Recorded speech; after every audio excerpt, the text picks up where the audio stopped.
오늘 본문은요, 고린도 교회 분쟁에 대해서 이제 마지막 1장부터 4장까지 굉장히 긴 시간에 걸쳐서 사도 바울이 고린도 안에 있었던 이 문제들, 서로 싸우고 다투고 원망하고 시기하는 거, 이게 우리 공동체를 무너뜨리기 때문에 십자가의 능력을 이야기하면서 이 공동체의 분쟁에 관련된 이야기를 마무리하고 있습니다. 근데 14절에 보니까요, 너희를 부끄럽게 하려고 이것을 쓰는 게 아니다 라고 이야기를 했는데, 그 이야기를 듣고 있었던 고린도 성도들은 참 많이 부끄러웠을 것 같아요. 한편으로는 비꼬는 것 같기도 하고, 너희들이 큰 착각을 하고 있다는 거, 이 고린도 교회 성도들이 잘났고 똑똑하고 영적으로 신앙적으로 잘난 것 같은데 실제 너희들 그렇지 않아 라는 이야기를 들려주고 있거든요. 고린도전서 4장 7절과 8절 말씀인데요, 우리 같이 한번 읽어보겠습니다. 시작.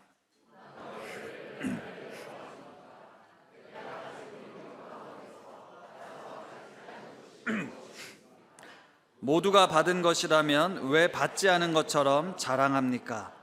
여러분은 벌써 배가 불렀습니다. 벌써 부자가 되었습니다. 우리를 제쳐놓고 왕이나 된 듯이 행세하였습니다. 여러분이 진정 왕처럼 되었으면 좋겠습니다. 그렇게 하여도 우리가 여러분과 함께 왕 노릇하게 되면 좋겠습니다. 그러니까 너희들이 아까 우리 하나님의 은혜 찬양을 들었지만, 하나님의 은혜로 이 자리에 있다는 걸 왜 벌써 까먹고 마치 내가 잘나서, 내가 똑똑해서, 내가 능력이 의해서 뭐라도 된 것처럼 착각하고 있냐, 마치 왕이라도 된 것처럼 착각하고 있냐, 벌써 배가 불렀냐, 벌써 부자가 된 것 같냐라고 사도 바울이 묘사를 하거든요. 사실 사도 바울이 성도들과 달리 이 아볼로나 바울이 당했던 대접은 참 달랐습니다. 제가 한번 읽어볼게요. 10절과 13절인데, 우리는 그리스도 때문에 어리석은 사람이 되었지만 여러분은 그리스도 안에서 지혜 있는 사람이 되었습니다. 우리는 약하나 여러분은 강합니다. 여러분은 영광을 누리고 있으나 우리는 천대를 받고 있습니다. 비방을 받으면 좋은 말로 응답합니다. 우리는 이 세상의 쓰레기처럼 되고 이제까지 만물의 찌꺼기처럼 되었습니다 라고 이야기를 합니다.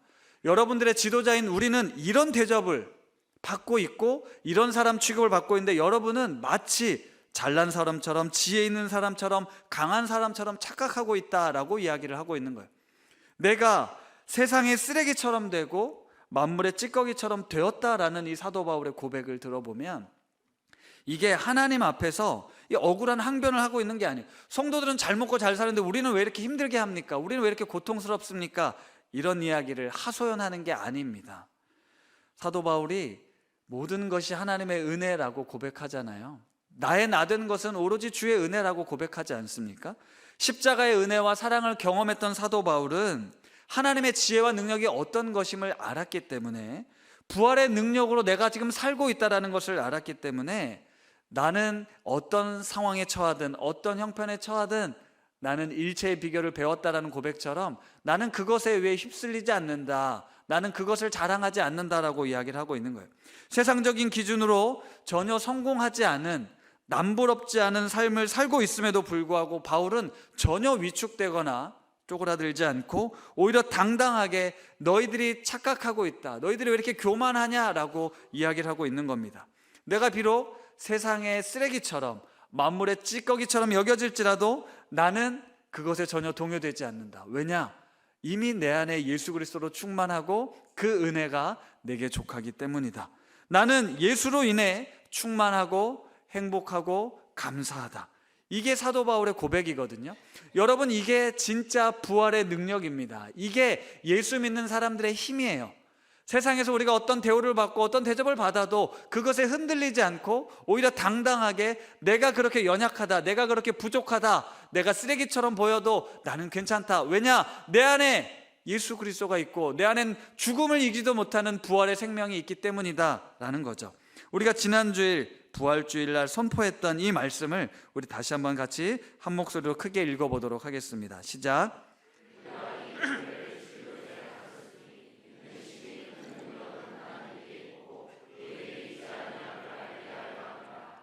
우리가 사방으로 우겨쌈을 당하여도 쌓이지 아니하며 답답한 일을 당하여도 낙심하지 아니하며 박해를 받아도 버림받지 아니하며 거꾸러뜨림을 당하여도 망하지 아니하고 우리가 항상 예수의 죽음을 몸에 짊어짐은 예수의 생명이 또한 우리 몸에 나타나게 하려 함이라. 아멘.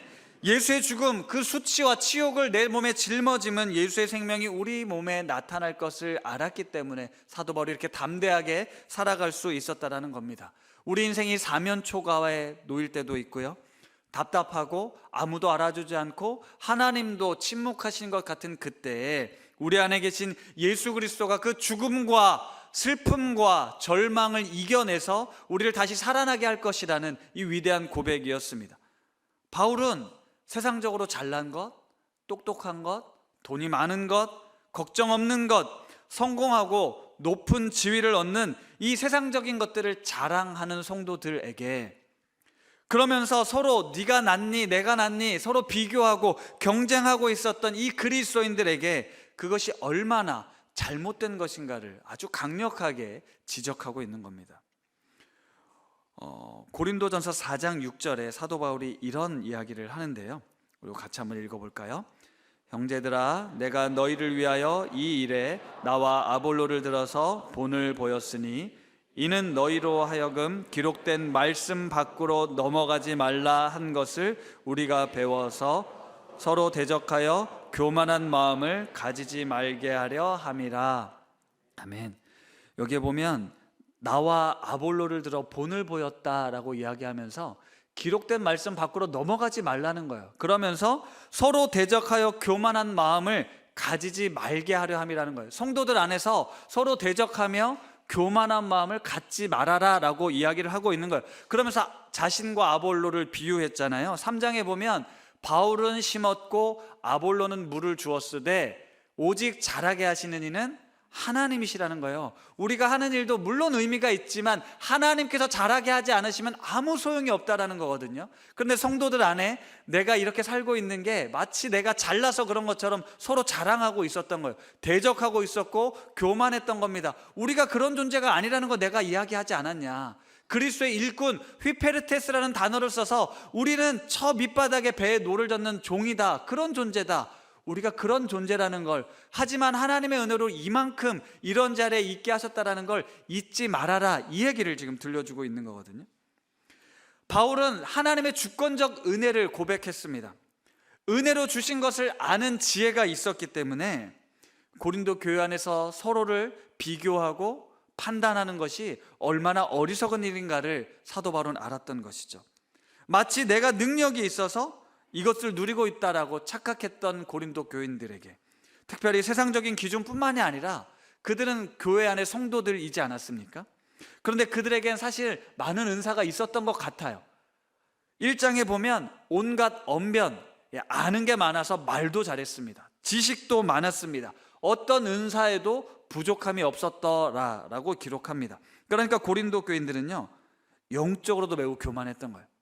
내가 좀 잘났어, 내가 방언을 할 줄 알아, 내게 예언의 은사가 있어, 내가 성경의 많은 율법들을 다 알고 있어, 너는 모르지, 너는 그것밖에 안 되지, 예수 믿는데 너 이거 모르지, 이런 교만, 영적 우월감과 교만함이 있었다라는 거예요. 그러면서 그들 안에 경쟁이 붙은 거죠. 바울파가 난지 아볼로파가 더 뛰어난지를 서로 경쟁하고 있었다라는 겁니다. 누가 더 능력을 행하는지, 누구 지식이 더 풍성한지를 자랑하고 있었다라는 거죠. 이게 우리 인간의 본성입니다. 남들보다 더 잘나고 싶은 욕망이 우리 안에 있어요. 교회에서도 마찬가지입니다. 내가 너보단 더 잘났어, 내가 너보단 좀 더 뛰어나 라는 걸 어떻게 해서든 보여주고 싶고 은연중에 말하고 싶습니다. 자랑하고 싶어요.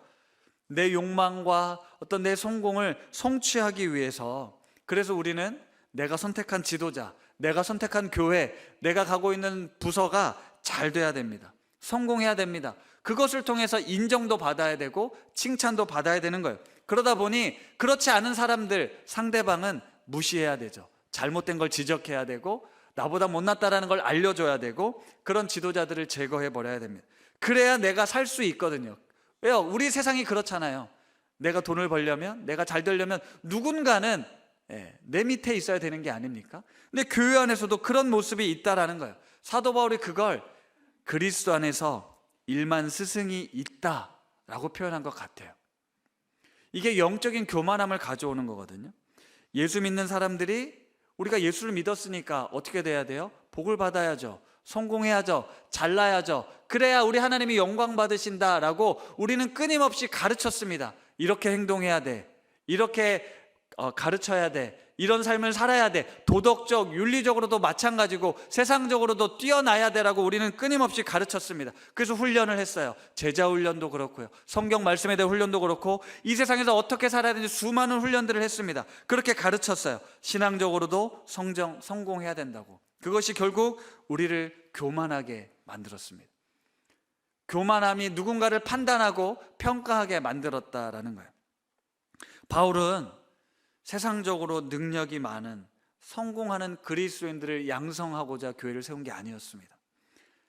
내가 예수 그리스도를 만나서 그동안 율법주의에 쌓여서 어떤 교만하게 생각했고 종교적으로 살았던 내 모습이 아니라 하나님의 은혜가 나 같은 죄인을 이렇게 살리시는구나, 나 같은 존재를 다시 살게 하는구나, 이 하나님의 놀라운 은혜와 사랑을 경험한 바울이 여러분도 그렇게 사십시오라는 말씀으로 복음을 전했던 거거든요.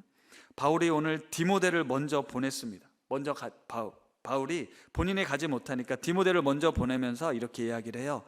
그리스도 예수 안에서 나의 행사, 내가 어떻게 살아가고 있는지를 디모데가 가서 생각나게 해줄 거다.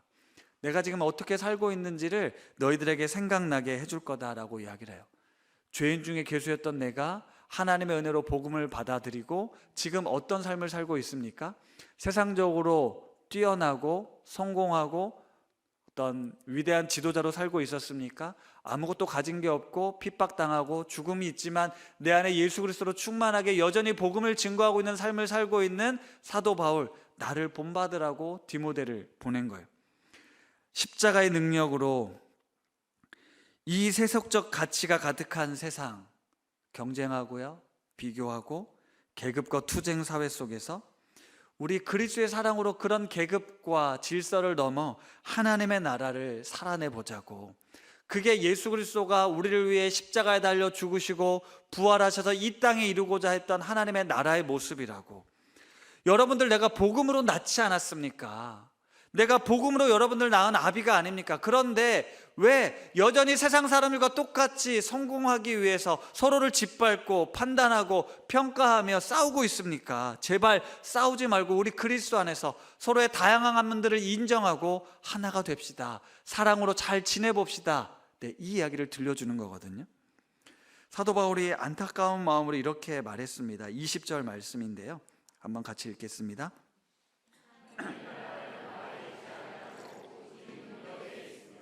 아멘. 하나님의 나라는 말에 있지 않고 능력에 있다라고 말씀하세요. 여러분, 말에 있다라는 이 의미는요, 당시 헬라 문화에서 이해해 보면 똑똑한 거예요. 지식이 많은 거예요. 철학적, 수사학적으로 뭔가 세상의 지식을 다 깨닫고 통달해서 똑똑한 이 말, 이게 말에 있다는, 그 사람이 말하는 걸 보면 알고 있는 것, 저 사람은 저렇게 똑똑한 사람이구나, 뭔가 통달한 사람이구나, 이런 것들이었어요. 세상적으로 드러나 보이는 잘남이라고 생각할 수 있죠. 하지만 바울이 말하는 능력은 뭡니까? 우리가 1장부터 4장까지 쭉 배워왔던 바울이 말하는 능력은 십자가의 능력이에요. 세상엔 미련하고 어리석다고 말했던 그 십자가의 능력을 사도 바울은 이야기하고 있는 거예요. 하나님의 어리석음이 사람의 지혜로움보다 낫다랬던 그 십자가의 능력 말입니다. 세상은 미련하고 어리석다라고 말했던 그 십자가의 능력이 우리의 능력이라고 이야기를 하는 거예요. 그리스도인의 능력이라는 거예요. 하나님의 나라는 세상이 말하는 말의 능력, 똑똑함과 잘남과 부함이 아니라 십자가의 능력, 죽고 섬기고 낮아지고 희생하는 능력, 이 모든 것을 포용하고 사랑하는 능력이 하나님의 나라다라고 이야기를 하고 있는 겁니다. 그래서 나처럼 살아가라고 이야기를 하는 거예요. 우리가 은혜로 살고 있으니 내가 당신들을 이용해서 지금 성공하려고 내 이름을 높이려고 했습니까? 그렇지 않았잖아요. 나는 당신들에게 내 삶의 모든 걸 들여서 예수 그리스도께로 인도하려 했다라고 고백하지 않습니까? 내 욕망과 내 욕심은 없었습니다. 그런 나를 본받으라고 바울이 이야기를 하는 거예요.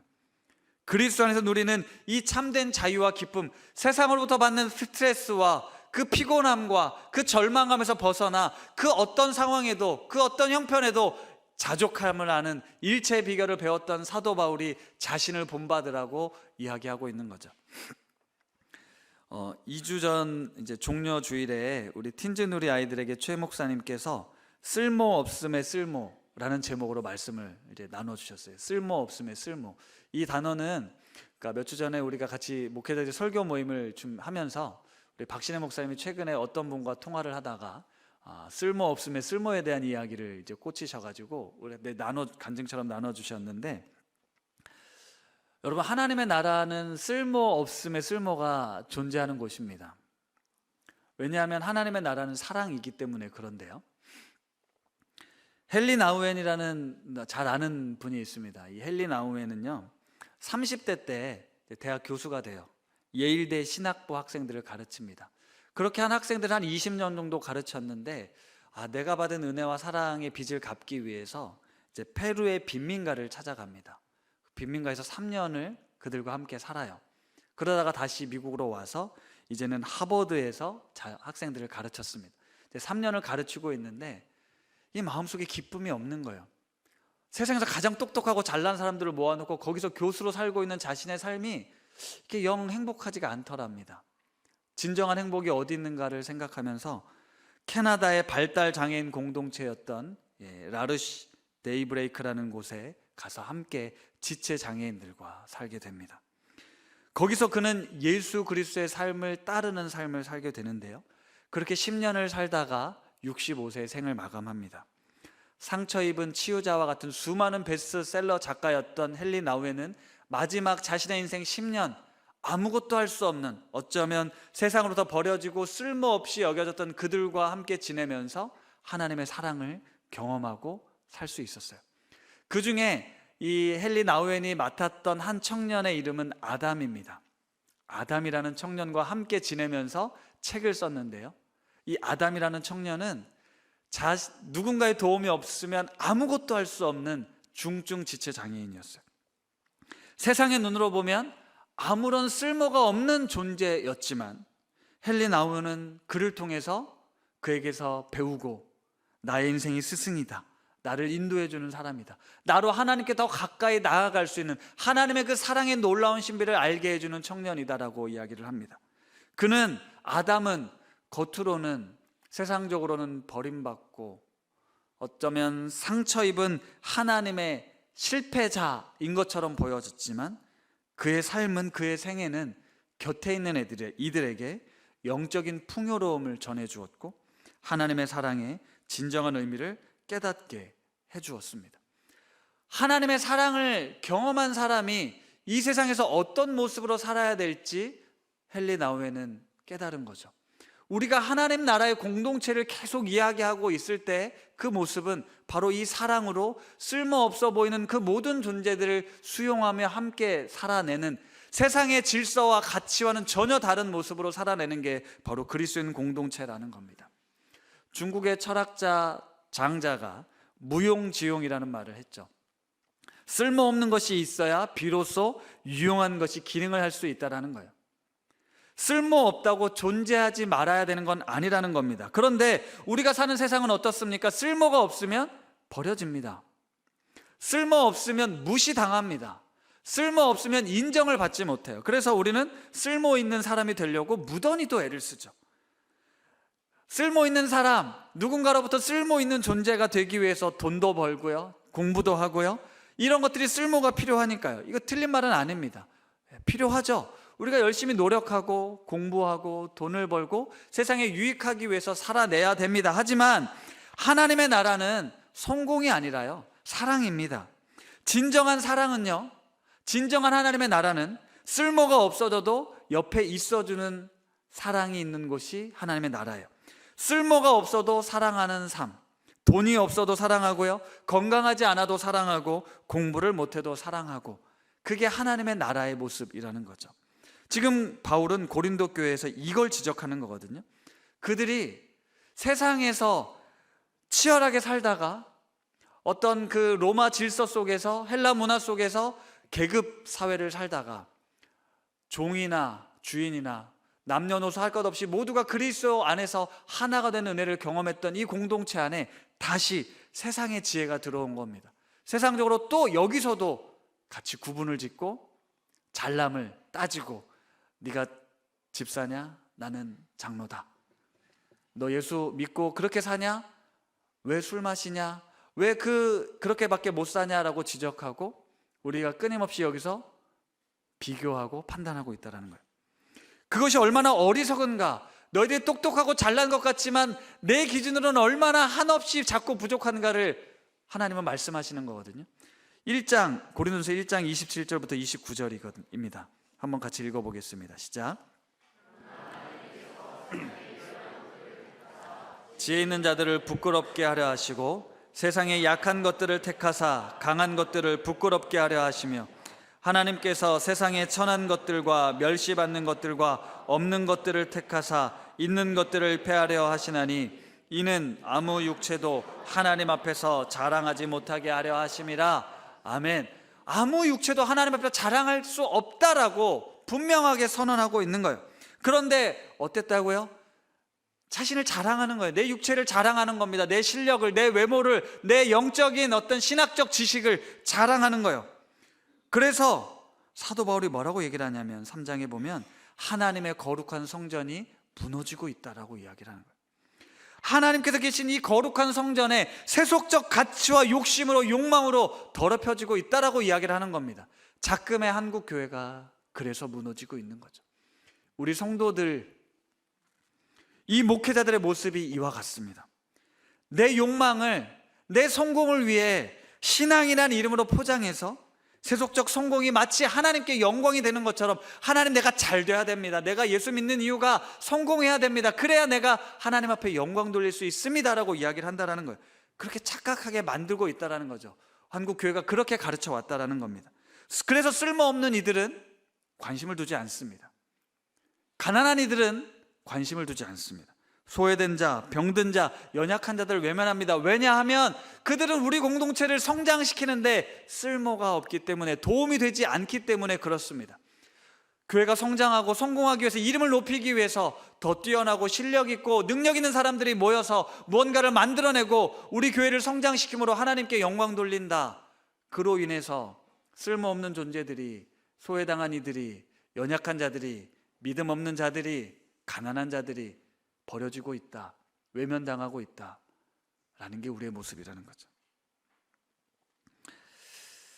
하나님의 나라는 말이 아니라 오직 능력이 있다라고 말씀하시는 그 능력을 우리가 착각해서는 안 됩니다. 멋지게 세상을 이겨낼 수 있는 어떤 힘과 파워가 아니라 세상의 질서와는 전혀 다른 이 연약한 자들을 함께 품어내고, 그 누가 와도 이곳에서 자유를 누리고 행복을 맛보고 평안을 맛볼 수 있는 십자가의 능력이 우리 공동체 안에 있기를 간절히 소망합니다. 말씀을 마무리하겠습니다. 종료주일에 캄보디아 안병호 선교사님께서 오셔서 진정성 있는 부활의 메신저라는 제목으로 말씀을 전해주셨어요. 그 마지막에 떨리면서 하셨던 말씀을 기억하실 겁니다. 캄보디아에 있는 사람들은 자신이 선교사라는 걸 다 잘 안대요. 그런데 선교사인 나로 인해 복음이 왜곡될까 두렵다라는 이야기를 하셨습니다. 왜 그랬냐면, 지금 캄보디아 CM립에서 이 안병호 선교사는 매우 성공한 선교사예요. 근산 건축, 남들이 부러워할 만한, 사실 주변 많은 사람들이 부러워하고 있습니다. CM립 장신대도 세웠죠. 희망의 노래센터도 있죠. 세종학당도 운영하고 있죠. 사람들이 모두 다 부러워해요. 예수 믿고 나도 성공할 수 있구나, 나도 부자가 될 수 있구나, 나도 저 선교사님처럼 나도 잘 먹고 잘 살았으면 좋겠다, 이렇게 복음이 비춰질까 봐 이분이 너무 두려운 거예요. 이것을 복음으로 그들이 받아들이게 될까 봐 너무 두려운 거예요. 왜냐? 내가 그 선교지에 갔을 땐 성공하기 위해서 간 것이 아니라 그 영혼들, 하나님을 알지 못하는 한 영혼들을 사랑하기 위해, 내가 저 영혼들의 목숨을 버리기 위해 갔는데, 가서 보니 그 모습 그대로 사랑하기가 너무 어렵거든요. 아무리 애쓰고 헌신해도 배신당하고, 아무리 키우고 아무리 가르쳐도 따라오지 못하고, 실망하고 절망하는 애들이 계속됩니다. 그럼에도 불구하고 끝까지 사랑해야 되는데 그 사랑의 마음은 잊어버리고 다시 남들 부럽지 않은 성공의 자리로 가고 싶은 욕망이 있기 때문이에요. 하나님의 자녀로서 이 복음의 능력을, 십자가의 능력을 전하고 싶었던 우리 선교사님의 외침이 기억이 납니다. 사랑하는 오신 성도 여러분, 이 세상에서의 성공을 위해 우리의 신앙을 걸지 마십시오. 우리의 믿음이, 우리의 신앙이 결국 내 욕심과 야망을 위한 도구가 아닙니다. 그리스도를 따른다라는 것은 결국은 사랑입니다. 먼저는 나를 사랑하는 거라고 말씀드렸어요. 세상에서 여러분이 어떤 대접을 받는지 모르지만 그것에 휩쓸리지 마십시오. 바울이 이야기하잖아요. 내가 어떤 존재인지, 내 안에 어떤 보물이 담겨 있는지 알라고 이야기하잖아요. 그래서 그 어떤 사방으로 우겨쌈을 당해도 우리는 죽지 않는다라고 말하지 않습니까?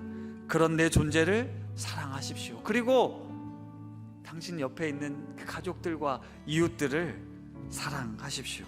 하나님이 그 사랑을 위해서 여러분을 보내신 거예요. 그렇게 사랑하라고 여러분을 구원하신 것이고, 그 사랑으로 변화시키라고 우리를 부르신 것입니다. 아버지와 같은 마음, 우리가 그렇게 세상을 사랑의 능력으로 살아갔으면 좋겠습니다. 우리 우신 공동체가 그런 사랑으로 가득한 하나님의 나라가 되면 좋겠습니다. 하나님의 나라가 우리 우신 공동체 안에 임하기를 간절히 기도하며 우리 함께 이 찬양 고백하고 싶은데요, 하나님, 우리 교회가 이런 교회가 되길 원하고 교회된 우리가 이렇게 살기를 원합니다 라는 마음으로 함께 찬양하겠습니다.